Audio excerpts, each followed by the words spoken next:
Como nascer de novo. Segunda parte. Comentário de Mari Persona. O que é nascer de novo? Né? Uma criança, quando nasce, ela nasce do zero. Ela nasce pelada, ela nasce sem dente, ela nasce zero, ela não tem nada. Ela não sabe falar, não é educada ainda, não tem nada, é zero. Ela vai começar a vida dela a partir do zero. Ela vai começar as primeiras coisas, vai ter que aprender tudo ao longo da vida dela. Tudo, tudo. Ela vai ter que aprender a sentar, andar, falar. Algumas precisam até aprender a respirar na hora que nasce, algumas precisam aprender a mamar porque não consegue sozinho. Tudo é zero. A criança que nasce, nasce do zero. E é isso que ele está falando para Nicodemos. Nicodemos, formata o seu HD. Você precisa formatar o seu HD. Você precisa passar uma borracha em tudo. Você precisa acabar com Nicodemos. Nascer de novo. Começar do zero. Muitas vezes a gente pensa assim, bom, mas isso seria bom para alguém que estivesse com uma vida torta, né? Eu lembro uma vez, eu era recém-convertido, eu fui visitar uma pessoa e falei do Evangelho, assim, todo animado, né? Quando a gente se converte no começo, existe um primeiro amor, existe toda uma ânsia de querer salvar as pessoas, né? Aquele desespero de querer, cada um que a gente encontra, querer... E eu contei toda a minha história, falei como eu me envolvi com filosofias, com esoterismo, com espiritismo, com macrobiótica, com tantas coisas. E daí então acabei me convertendo, fui salvo por Cristo. Tal. Ele virou para mim e falou assim, mas Mário, isso é bom para você, que estava metido em todas essas coisas. Mas veja eu sou uma pessoa correta, tenho meu trabalho, tenho minha família, tenho a minha profissão, tenho minha vida tranquila, não passei por nada disso, não tenho nada disso. Eu não preciso de tudo isso. Não preciso disso. E eu não sabia o que responder a ele. Porque eu também, na minha cabeça, eu até aquele momento estava achando que uma pessoa nascer de novo é uma pessoa que está num buraco tremendo e precisa mudar de vida. Mas necessário vos é nascer de novo. Ele está falando para um Nicodemos religioso, justo, correto, tudo certinho, que precisa agora começar da estaca zero. Talvez Nicodemos nessa hora pudesse falar assim, bom, então já, a partir de amanhã, eu vou me esforçar mais. Não, Nicodemos, você não tem que se esforçar mais. Você não tem. É nascer de novo. O que é um novo nascimento? O que é um nascimento? Bom, um nascimento é uma coisa que acontece independente do nascido.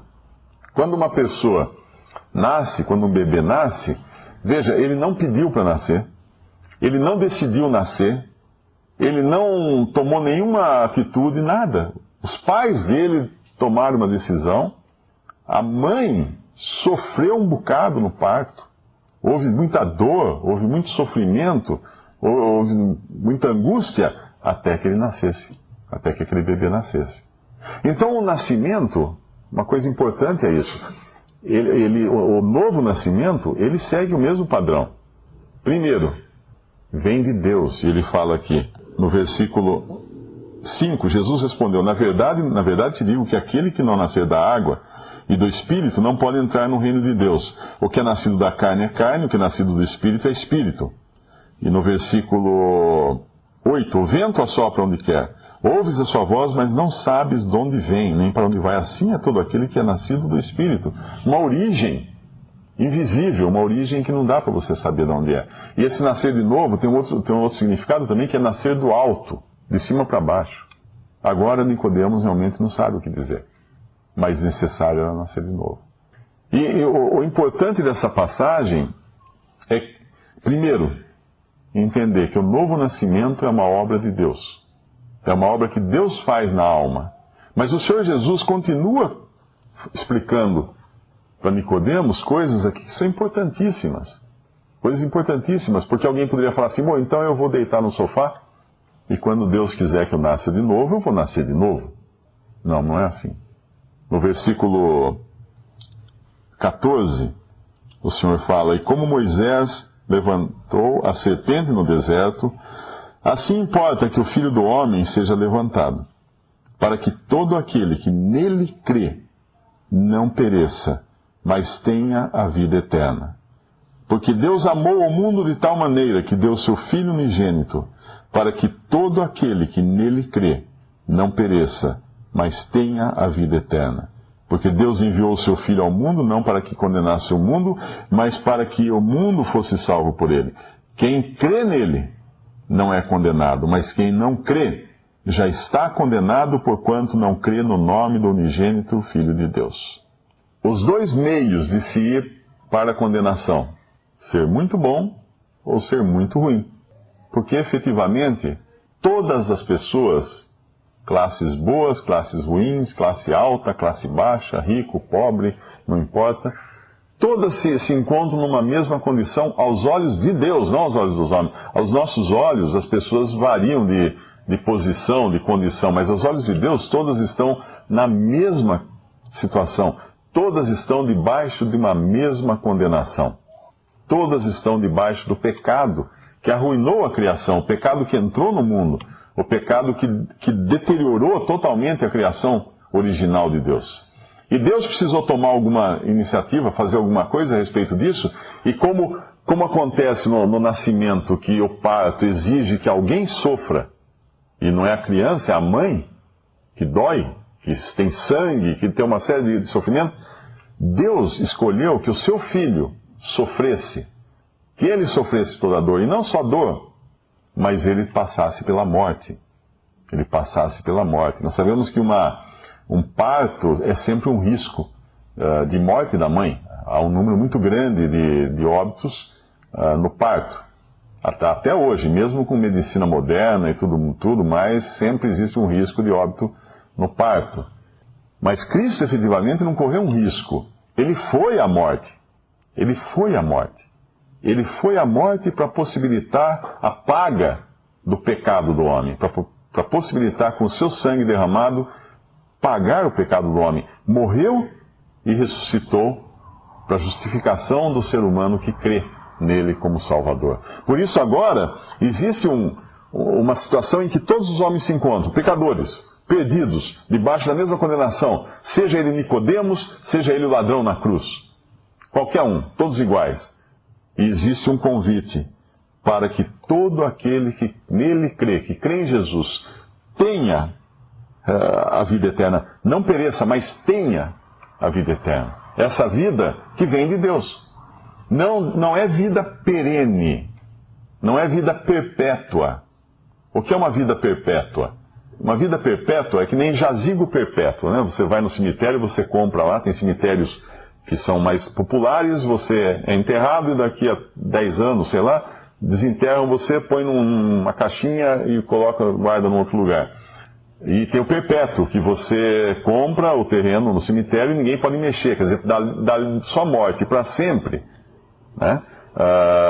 Vão garantir que vai ficar ali, ninguém vai mexer na sua sepultura. Então, vida eterna não é vida perpétua, não é uma vida que você recebe na hora que crê em Jesus e dali para frente, então, você vai viver para sempre. Não. Vida eterna é a vida que não tem começo e não tem fim. É uma vida que Deus dá. É uma vida que vem do alto. Não é uma vida natural.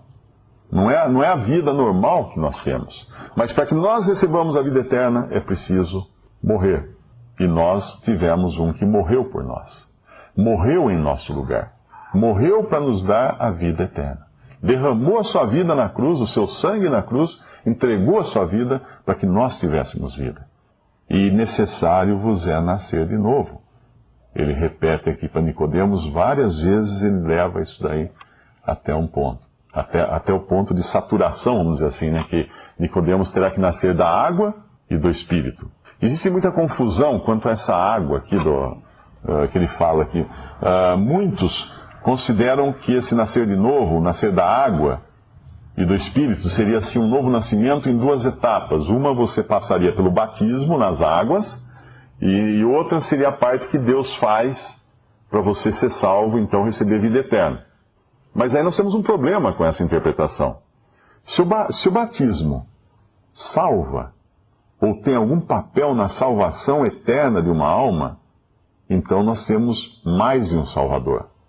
Nós precisamos de Jesus para nos salvar, porque Ele morreu por nós na cruz, e nós precisamos de um batizador.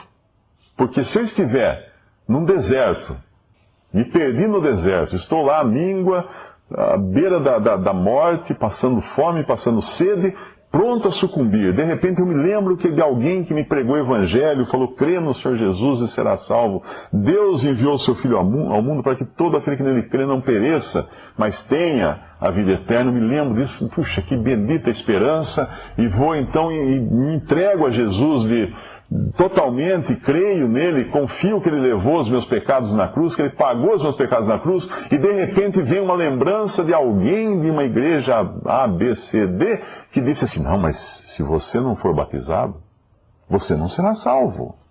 Não tem salvação. Aí eu olho em volta naquele deserto e falo: e agora? Me falta água e falta alguém que batize. E aí aparece alguém lá com água, um beduíno qualquer lá carregando água, e eu falo: por favor, me batize. Ele fala: não, eu não sou da sua religião, eu não acredito nessas coisas, não vou batizar. Pensa que situação mais grotesca e mais horrível, quando você considera que é preciso alguém mais para salvar do que apenas Jesus. Um batizador. Ele é colocado, então, a pessoa que batiza no mesmo nível do Salvador que morreu na cruz. É um absurdo isso. É cruel. É cruel esse tipo de ideia. Mas, graças a Deus, essa água não é a água do batismo. Essa água é a água da palavra de Deus. Em outra passagem, em Efésios, nos fala: lavados pela água, com água pela palavra. A palavra de Deus é essa água. Essa mesma água que vai aparecer em figura no capítulo seguinte de João, quando o Senhor Jesus manda os servos do casamento, onde tinha acabado o vinho, encher as talhas de água até em cima. E ele vem então e transforma depois aquela água em vinho. Uma figura também de salvação, uma figura da pessoa que é completada até em cima com a água da palavra de Deus. Escuta o Evangelho, escuta a palavra de Deus, e Deus opera então, o Senhor Jesus opera uma transformação nessa pessoa, fazendo com que ela seja agora cheia do vinho da alegria, né? Vinho que significa alegria na Bíblia é também uma figura do sangue. O sangue que é a vida do corpo. Então, a palavra de Deus, o Evangelho que você está ouvindo nessa noite, e o Espírito Santo são as duas coisas que operam, que causam essa transformação, graças à obra que Cristo cumpriu na cruz do Calvário, morrendo no lugar do pecador. Essa é a salvação. Essa é a salvação. Visite Respondi.com.br. Visite também 3minutos.net.